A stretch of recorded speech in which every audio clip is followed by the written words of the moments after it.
a slightly harder time because we got to cut through some tape. But once we get through that and say goodbye to the bubble wrap, here is a case, which is not what we're interested in. So I'm gonna go ahead and toss that aside, and this reveals what looks to be surprisingly a really good looking iPhone 7 clone. Taking a closer look, one of the things I was personally most curious about is whether or not the headphone jack was there, and clearly it is not.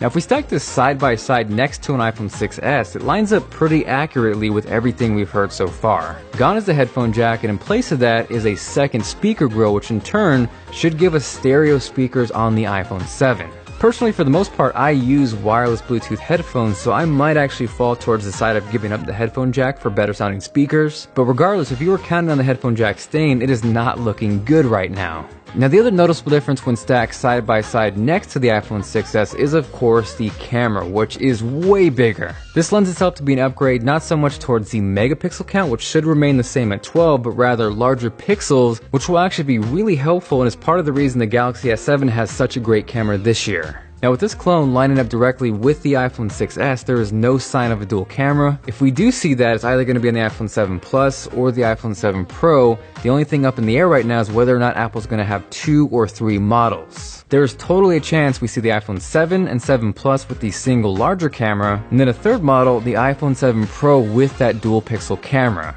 Personally, I wish there was one camera option uniformly across the iPhone 7 lineup, but to have to choose between models for a completely different and better camera is not going to be cool. Now one of the things I was initially negative on and have kind of come full circle is the removal of the antenna bands. Up until this point, we've really only seen renders or low quality pictures which were potentially photoshopped, but now that I have this close up and in my hands, I kind of really like how it looks. And looking at this side by side with the iPhone 6s, I think I definitely prefer the looks of the iPhone 7 clone.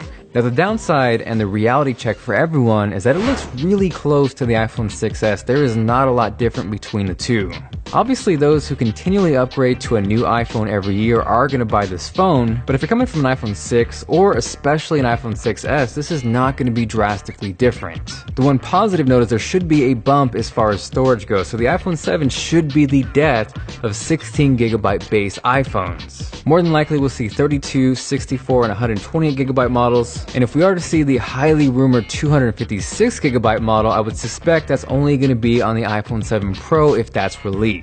Now by no means does this mean the iPhone 7 is going to be a bad phone. Based off this, I think it's going to look great, it's going to perform well, it's going to take fantastic photos and video, but again, the moral of the story is that it's not going to look that much different than the iPhone 6s. Now if you want to see a more in-depth comparison against the iPhone 6s, go ahead and check out my buddy Austin Evans' video. He's busting out rulers, calipers, and getting deep into it, so you go ahead and click that video here or check out the link below.